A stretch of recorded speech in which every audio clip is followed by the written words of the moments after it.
Hello, how are you? Thank you so much for tuning in to today's presentation on how to research your options of colleges and universities in the United States of America. If you want to study in the US, then you have tuned into the right station today or to the right video. My name is Chinanya Wadileke, and I am an Education USA advisor with the US Consulate General in Lagos, and I'll be talking to you about researching your options. To start us off, Education USA is a network of over 400 advising centers in 178 countries and territories around the world. Here in Nigeria, we have 6 centers in Lagos, Abuja, Calabar, Ibadan, Jos, and Kano. And all advisors are here to give you accurate, current, and comprehensive information on steps you can take to study in the US. If you want to find out more about Education USA and our centers, please feel free to log on to our website, www.educationusa.state.gov. Now, today, I want you to ask yourself questions. As you research your options, you want to know the best fit for you when it comes to a university, okay? And so there are a few questions that you should ask yourself as you do this research. First question is, why study in the US? Many people choose to study in the US for various reasons, but here are some of the top reasons why people choose or students choose to study in the US. The quality of the academic institutions is very sound. There's a lot of variety as to where you can study and what you can study. There's a lot of flexibility in designing your course of study. Some students are able to major in one area, minor in another area. Some students are able to do different kinds of programs that appeal to them, while at the same time doing engaging in extracurricular activities. And there's so many opportunities for students to practicalize their education, to gain some experience, to do a study abroad program. There are many opportunities when it comes to study in the US. Another question you should ask yourself is, where will you best fit in? Very important. With over 4,000 accredited higher education institutions, you have to choose one that's right for you. They're public institutions, they're private institutions, and the difference is not in quality, but in terms of who funds it, okay? Public institutions are funded by the state or the government where they're located, whereas private institutions are funded by alumni, endowments, the students who attend, foundations, or whoever believes in their mission and their vision. There are large institutions that have as many as 50,000 students. That's a lot. And there are small institutions with as few as 500 to 1,000, maybe 2,000 students. It depends on your personality and the kind of environment you like to be in.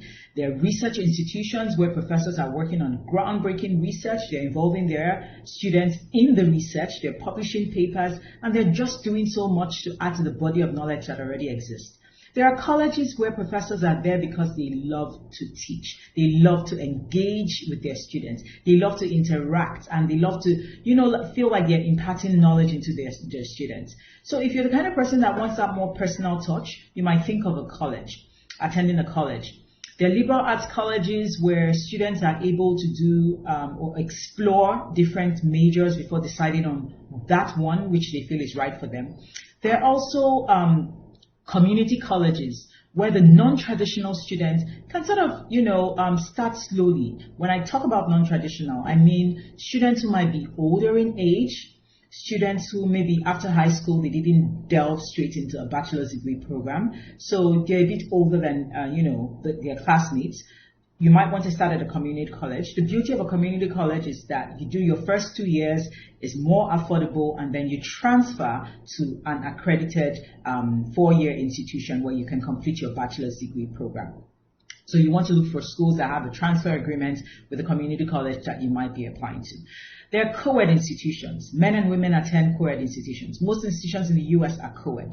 But then there are some same-sex institutions that have existed for hundreds of years. And the beauty is that if you're that kind of person that knows you want to be around people of your gender, if you want to build your leadership skills, if you want to really have that opportunity to have, the same kinds of people in your class, then you might want to think about a same-sex institution. A same-sex institution that comes to mind that has graduated some really famous people is Wellesley College in Massachusetts. Hillary Clinton, former presidential candidate, graduated from Wellesley College. Madeleine Albright, who was the first female Secretary of State in the US, graduated from Wellesley College. And a popular Nigerian musician and actor and actress and artist, Onyeka Onwenu, also graduated from Wellesley College. And there are also faith-based institutions and secular institutions. Faith-based institutions might have special classes that students must take before they can graduate. Whereas at secular institutions, you're not, required to do anything that's religious-based. But the thing is that whether it's faith-based or secular, they will admit any kind of student regardless of your beliefs or lack thereof. So the point is there are over 4,000 options for you to explore. Think about what is a good fit for you, where you feel like you would be excited to go to, happy with the degree you get, at, and that's where you should be applying to. Another question for you to think about is what programs of study are available at this institution that you're researching. Okay, if you're interested in the STEM field, science, technology, engineering, mathematics, if you're interested in the arts, the humanities, the social sciences, whatever you're interested in, make sure that that institution has your program of study and it's available at the level you want it. Whether it's at a bachelor's, a master's, a PhD, a postdoc, you want to be sure that the program of study you're interested in is available at that institution. You also want to ask yourself, will you need financial aid? It costs quite a bit of money to study in the US. So will you need any sort of funding to help reduce that cost of attending a US institution? If yes, then your research should include institutions that can give some sort of scholarship, fellowship, assistantship, grants, any kind of money that you don't have to pay back. That's what you should be looking out for when you do your research. Another question you must ask yourself is, who will you study with? What are the demographics of students that are going to be attending the school you're looking at? Okay, are they people that look like you? Are they people from different countries? Are they predominantly from one particular location? That's something that might be of interest to you. I know it was to me. When I went to graduate school in the US, I really wanted an international environment, and that's exactly what I got. I had students from countries like Latvia, Lithuania, Kazakhstan, countries that you usually don't hear so much about. And I was, in my own classes, I was one of the only African women or women of color. So I brought a wonderful perspective to our classroom discussions and also gained a lot from my students who were from other countries. So I left college feeling much more accomplished, and I felt like I made friends from different parts of the world, and that enriched my life. So think about that. Another question you want to think about is, where will you live? What location of the United States are you most interested in living at? You see, from the East Coast to the West Coast, it's vastly different. Okay, so think about yourself as an individual. Do you like warm weather? Do you like cold weather? Are you indifferent? Okay, think about, are you a very formal kind of person? Are you more like a laid back kind of person? The location could influence where you go study. So think about those things and see what's important to you. You also want to think about the application and financial aid deadlines. Very important. As you're applying, you'll see that some deadlines are earlier than others. Some institutions actually have their financial aid deadline earlier than their application deadline. So if you're applying to an institution and the deadline is, very close, then you haven't given yourself enough time to apply and apply correctly or put your best foot forward. So think about that as you apply. Ideally, you need 12 to 18 months to do your research and to find the best fit for you before you start applying. So start early. That's the first step to achieving your dreams. You want to study in the US? Awesome. Use this opportunity to go online and start looking for those institutions that can meet your need. Okay? You should be finding institutions that have what you want, not you matching yourself to an institution that's already existing. To summarize what I said, For one last thing I want to say is, you also want to make sure that that institution is SEVP certified. That means that the student and exchange visitor program has certified it as an institution where international students should be applying to. That means they can issue you an I-20. That means when you go for your visa, the consular officer will have it on a website. And the website used to do that search is Study in the States. I'm going to blow it up a bit for you to see. studyinthestates.dhs.gov/school-search. Okay, so this website is very important for you to ensure that the university or college you're applying to is SEVP certified. And in a nutshell, you want to use this criteria to narrow down your search. Do they have your program of study?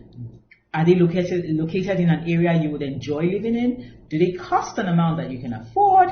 Is their financial aid something that you would be happy with if you receive? Do they have a good reputation? That means, are they accredited?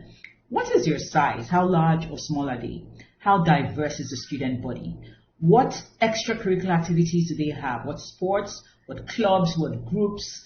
What's their faculty into researching on, especially for graduate students? How far is it from home, especially if you have family in the US and you feel like you want to be spending some of your time with that family member when you have breaks, okay? So you want to use these criteria to narrow down your search to a number of schools that you can now go into their websites to do more research. And to help you start, I'm going to give you 2 websites for undergraduate students. These are websites that will help you do your research: bigfuture.collegeboard.org and nces.ed.gov/college navigator. College Navigator is a website by the Department of Education, and these 2 search engines can really help you whittle down that search to a bite-sized number of schools that you can now go in depth and find out more information about.